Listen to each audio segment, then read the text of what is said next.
En ce temps-là, Jean le Baptiste appela 2 de ses disciples et les envoya demander au Seigneur, « Es-tu celui qui doit venir, ou devons-nous en attendre un autre ?» Arrivés près de Jésus, ils lui dirent, « Jean le Baptiste nous a envoyé te demander, « Es-tu celui qui doit venir, ou devons-nous en attendre un autre ?» À cette heure-là, Jésus guérit beaucoup de gens de leurs maladies, de leurs infirmités et des esprits mauvais dont ils étaient affligés. Et à beaucoup d'aveugles, il accorda de voir. Puis il répondit aux envoyés, « Allez annoncer à Jean ce que vous avez vu et entendu. Les aveugles retrouvent la vue, les boiteux marchent, les lépreux sont purifiés, les sourds entendent, les morts ressuscitent, les pauvres reçoivent la bonne nouvelle. Heureux celui qui ne trébuchera pas à cause de moi. » Acclamons la parole de Dieu. Nous vivons à une époque si stupide, si inhumaine, que non seulement l'homme ne cherche pas Dieu, il ne se consacre même pas à la recherche de lui-même, mais il se consacre plutôt à se faire du mal de toutes les manières dont il peut penser à se faire du mal. Les excès deviennent des vertus et les instincts se déchaînent. L'Église, du moins une partie de celle-ci, est déterminée à plaire au monde, alors que ce qu'elle devrait être était déterminée à plaire à Dieu. Mais cela n'a toujours pas été le cas. Heureusement, nous célébrons aujourd'hui la mémoire liturgique d'un grand saint, docteur de l'Église, Saint Jean de la Croix, extraordinaire compagnon mystique de Sainte Thérèse de Jésus dans la fondation du Carmel réformé. Et si Saint Jean devait vivre aujourd'hui, il n'aurait pas cru à ce que ses yeux voient et ses oreilles écoutent. Pourquoi? Car pour Saint Jean de la Croix, Dieu était tout. Et il ne rêvait pas de rendre le monde heureux, il ne rêvait pas de rendre Dieu heureux.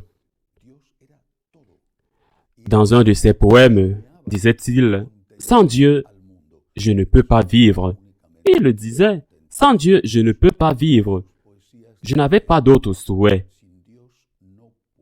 Je vais me donner aujourd'hui l'autorisation, non pas dans l'évangile que j'ai lu, mais dans l'homélie, et parce que c'est Saint Jean de la Croix, pour lire un fragment d'un de ses poèmes spectaculaires, je vais d'abord me souvenir quand il l'a écrit.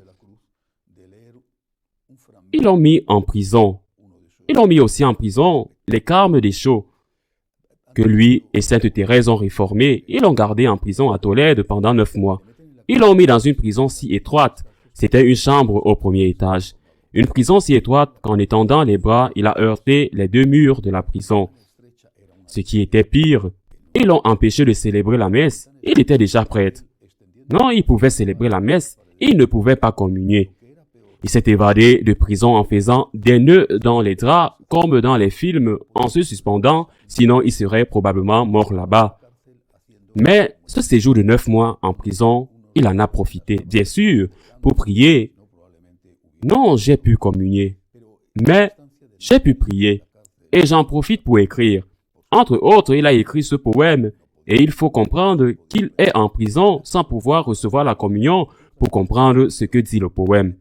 Disait-il, « Comme je connais bien la fontaine qui coule, et coule, même s'il fait nuit. La fontaine qui coule et coule, c'est l'Eucharistie. C'est la nuit parce que tu ne peux pas communier. Cette fontaine éternelle est cachée. Je ne sais pas où. Elle a son origine, mais même s'il fait nuit, c'est un vieux castillan. C'est pas facile à comprendre. La source est cachée. Il sait où elle a ses racines, où elle est née, où elle surgit. Je ne connais pas son origine, car elle ne l'a pas. Il parle de Dieu Tout-Puissant, le Créateur. Mais je sais que toutes ses origines tout vient de lui. Ce qui existe, même si c'est la nuit. Je sais que cela ne peut pas être une si belle chose et que les cieux et la terre s'en abreuvent, même si c'est la nuit. Je sais bien qu'il n'y a pas de solennel et que personne ne peut la traverser, même s'il fait nuit. Sa clarté n'est jamais obscurcie et je sais que toute lumière vient d'elle, même s'il fait nuit. Car ses courants sont si puissants que l'enfer, les cieux et les gens arrosent, même si c'est la nuit. Le courant qui naît de cette source, je sais bien qu'il est si capable et omnipotent, même s'il fait nuit. Le courant qui vient de ces deux est qu'aucun d'eux ne le précède, même s'il fait nuit. Cette source éternelle est cachée dans ce pain vivant pour nous donner la vie, même s'il fait nuit.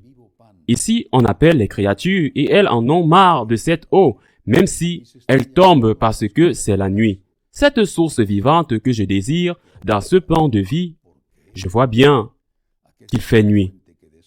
Quelqu'un qui aime le Christ, qui sait qu'il est dans l'Eucharistie, qui sait qu'il est la source d'où tout vient, et qu'on ne le laisse pas communier, que ses frères religieux ne lui permettent pas de communier, et pourtant, il ne désespère pas dans le lieu de prison sans le maudire.